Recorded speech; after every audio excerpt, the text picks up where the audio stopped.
मित्रों नमस्कार। आज के एपिसोड में कारगिल के युद्ध में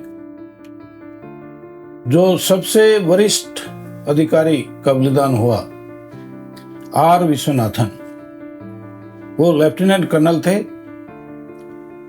और 571 अधिकारियों का बलिदान संपूर्ण कारगिल के युद्ध में हुआ। लेकिन उन 571 में सबसे वरिष्ठ सीनियर ऑफिसर यह आर विश्वनाथन थे।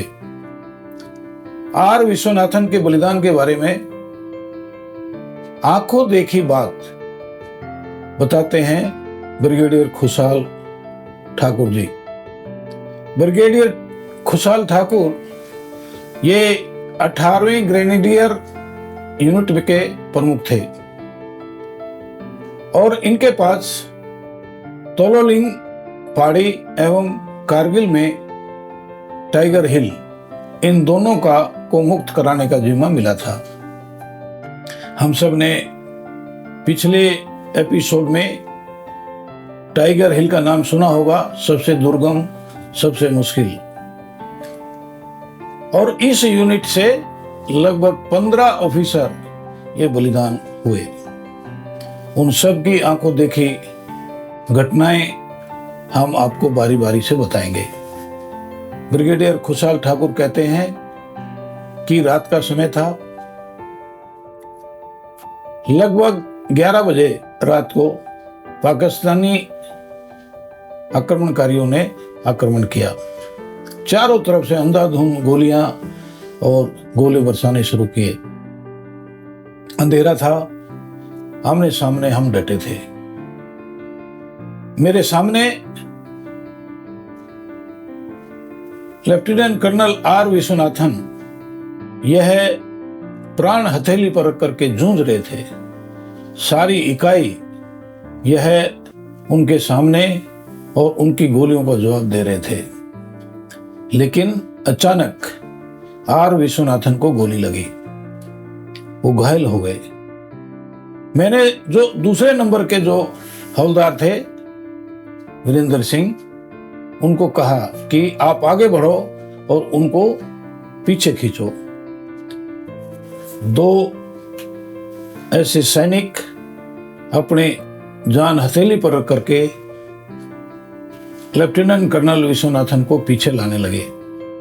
वो पीछे ले आए एक पहाड़ी की आड़ में। कुछ नहीं था वहां, कोई पेड़, कोई पौधा, कोई घास भी नहीं थी। एक पहाड़ी थी, उस पहाड़ी के नीचे उसको ले आए और वहां लाने के बाद उसकी अंधेरा था, जो फर्स्ट एड उसकी की जा सकती थी वो हम नहीं कर पाए। लेकिन मैं उनकी मालिश कर रहा था, उनको सहला रहा था उनको। और उधर से जो ऑफिसर उनको पीछे लेकर के आया था, अचानक उसको भी गोली लगी, वो भी बलिदान हो गए। उसी समय जो हवलदार जिसके हाथ में हमने कम्युनिकेशन यानी वो रेडियो सेट उनके हाथ में था, मैं उससे पूछ रहा था कि क्या मिनट की खबर मुझे दे रहा था। अचानक उसको भी गोली लगी। उसके वो गोली लगने के कारण से दूसरे ऑफिसर को और वो रेडियो सेट दिया। वो मेरे पीछे था, मैं आगे था।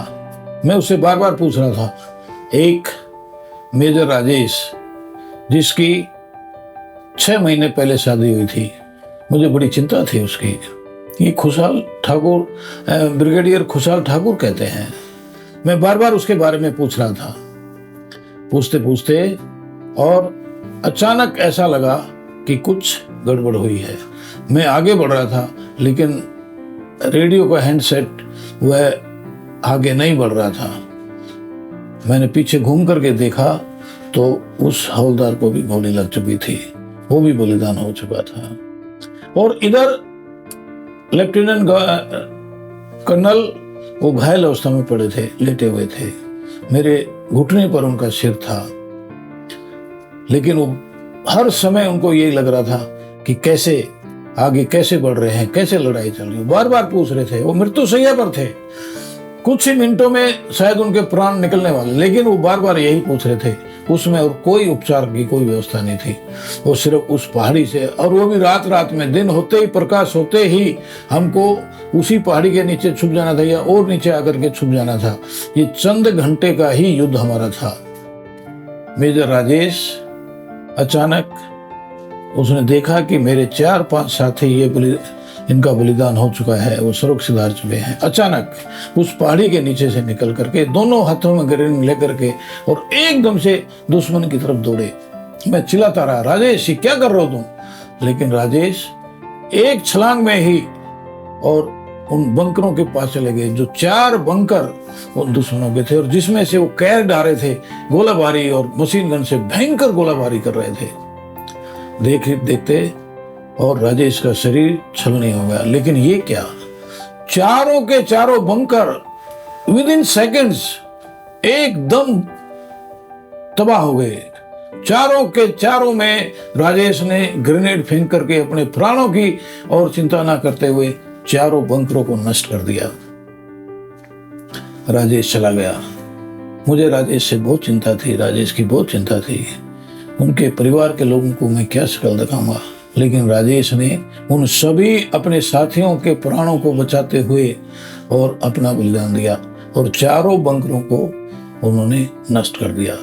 उसमें छुपे हुए पाकिस्तानी जब भागने लगे तो हमारे सैनिकों ने सबको वहीं पर ढेर कर दिया। और इस प्रकार से यह जो लड़ाई थी ये विजय हुई और टाइगर हिल पर हमने कब्जा किया। परंतु सबसे बड़े दुख की बात, पूरे देश में एक शोक का संदेश, पूरी आर्मी में एक शोक का संदेश, हमारे लेफ्टिनेंट कर्नल आर विश्वनाथन वो चले गए। मित्रों, ये इस तरह की कितनी ही घटनाएं हैं। ब्रिगेडियर खुशहाल ठाकुर से जब मैं मिला तो उन्होंने कहा कि अंतहीन घटनाएं हैं, आप कभी आएंगे तो मैं और अनेकों घटनाएं बताऊंगा, कहाँ पर हम गए, हमारी आंखों के सामने हमारे साथी कैसे बलिदान देते हुए चले गए। मित्रों, ये कारगिल एक घटना है लेकिन प्रेरणा स्रोत है। हम कभी कभी सिविल अपने सामान्य जीवन में हम बहुत तरह के भ्रष्टाचार, एक दूसरे का विद्वेष, बहुत सारी बातें करते हैं, लेकिन हम भूल जाते हैं कि हमारी ये स्वतंत्रता, हमारी ये एक तरह से हमारा जीवन, हमें जो सुरक्षा मिली है ये उन सैनिकों के दम पर मिली है, उन सैनिकों के बलिदान पर मिली है जिन्होंने अपने प्राण दे करके और इस भारत माता के अंचल को बचाया है। हम सब भी इस बात से प्रेरणा लें और प्रेरणा लेते हुए हम कोई ऐसा काम नहीं करें जो देश के विरोध में हो। हम देश के हित में काम करें। हम अपनी रोजी रोटी भी कमाते हैं, हम अपना व्यवसाय भी करते हैं, हमारे संस्कार ऐसे बने कि हम देश को अच्छा कर सकें, वो बलिदान देते हैं, हम जिंदा रह करके देश को महान बनाएं। धन्यवाद।